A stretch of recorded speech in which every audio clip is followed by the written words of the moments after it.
La propuesta de incremento salarial para el año 2014 es de un incremento del 20% en la asignación de clases a partir del 1 de marzo y un incremento del 10% a partir del mes de julio,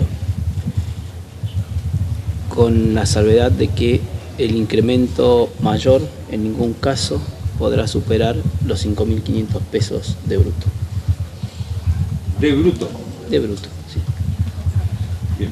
¿Son acumulativos? No, No acumulativos. no acumulativos.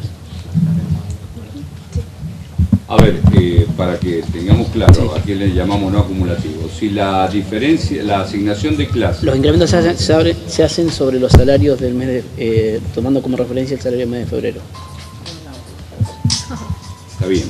A la asignación de clases. ¿Sí? O sea, la asignación de clases se incrementa un 20% a partir Del 1 de marzo. del 1 de marzo, tomando como referencia el salario de febrero. Exactamente. Y supóngase, para dar un ejemplo, que el básico es de 1.000 pesos, quiere decir que pasa a 1.200. Y después un 10% no acumulativo, quiere decir que en vez de 120 pesos más, serían 100 pesos más a partir de julio. ¿Eso es lo que me está diciendo? Exactamente. Bueno. Yo he dicho en varios medios que el espacio paritario tiene que ser un espacio donde la patronal y los trabajadores puedan discutir cómo tiene que estar conformado el salario. Y es obligación de la patronal, así como es obligación de los trabajadores, un listado infernal de tareas que tenemos que cumplir, es obligación de la patronal poder lograr que el salario de los trabajadores no se deprecie. Acá hay dos elementos que están actuando fuertemente. El primero, la depreciación con respecto al año 2013. Cayó nuestro salario más del 3%. Si nosotros comparamos el periodo 2001, 2012, 2013, estamos viendo que el sector que más se perjudicó fue el Estado, con una caída de más del 40% del poder adquisitivo, siguiendo estadísticas oficiales, no estoy hablando de las reales, siguiendo estadísticas oficiales. Por otro lado, el primer elemento que juega ahí fuertemente es la inflación. Nosotros tenemos una inflación oficial para los primeros 3 meses del año que va a superar los 12 puntos, y una inflación real de los primeros 3 meses del año que va a superar los 16 puntos. Si nosotros extrapolamos y proyectamos a diciembre del 2014, estamos hablando de que como mínimo va a haber una inflación del 45%. Si a esa inflación que contiene, está tomada en función de una cantidad importante de productos, más de 200.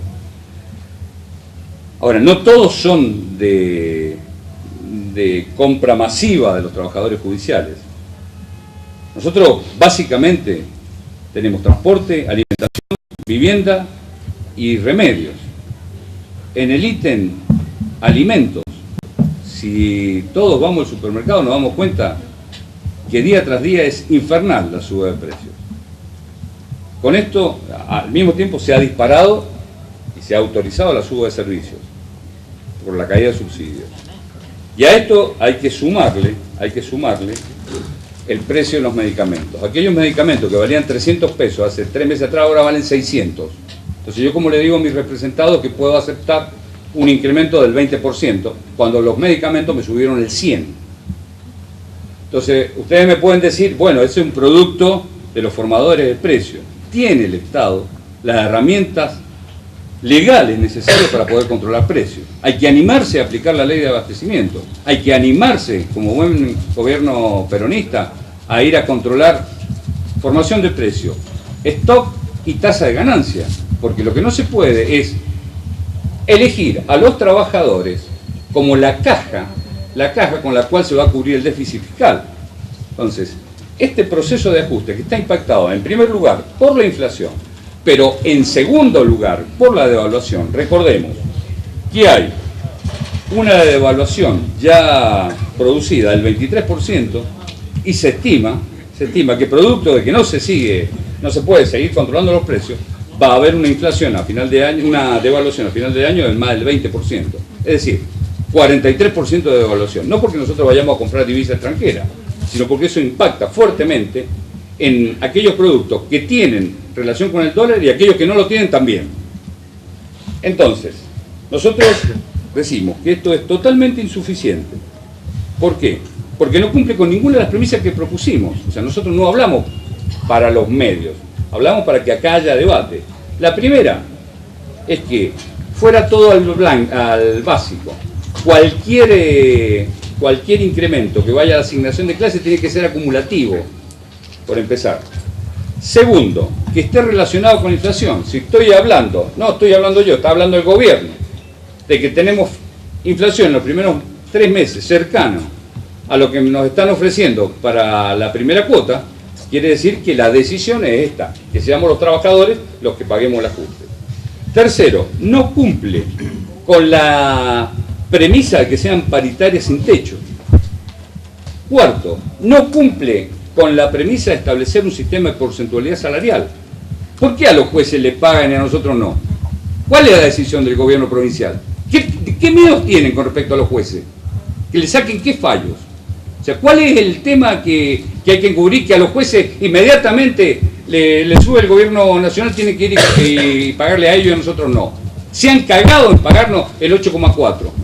A los jueces no. En los jueces les tienen un cagazo terrible. Y esto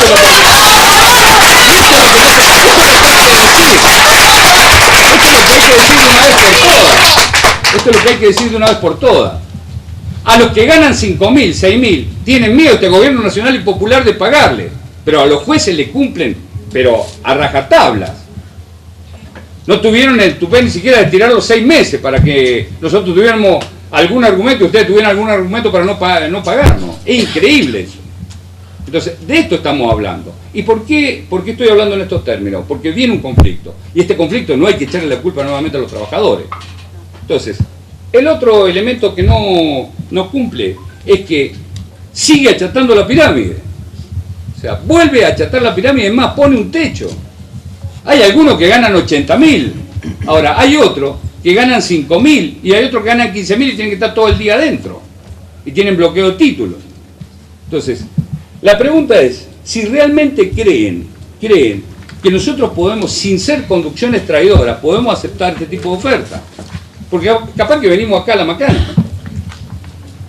Yo quisiera verlo, si tienen las agallas, de decir, miren, vamos a repartir a los de abajo y a los que no le vamos a pagar son a los jueces, porque ganan mucho. Se cagan en eso. Porque hay fallos que están esperando y necesitan que los saquen. Voy a volver a insistir. Primero, vamos a considerar insuficiente la propuesta. Esta propuesta la va a tratar la Asamblea. Si la Asamblea del día lunes decide rectificar lo que estoy diciendo acá con acuerdo de los miembros paritarios de la Asociación de Empleados y Funcionarios, nosotros iremos rápidamente y en 24 horas desde la Asamblea iremos a decir, nos equivocamos, la aceptamos. Si no, queda firme esta declaración de insuficiente y un pedido real, sincero, de que primero no nos discriminen con respecto a los otros sectores.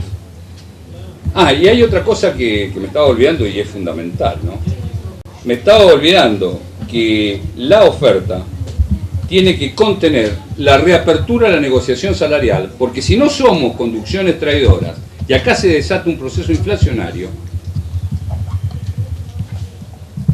el ajuste lo va a terminar pagando los bolsillos de los trabajadores. Y una cosa que quiero aclarar y que quiero que conste en acta, que primero este gremio no va a firmar la paz social y que si hay un proceso de inflación vamos a seguir peleando en la calle los meses del año que corresponda, independiente del acuerdo. Digo, esto es importante para que tengamos en claro a qué estamos jugando.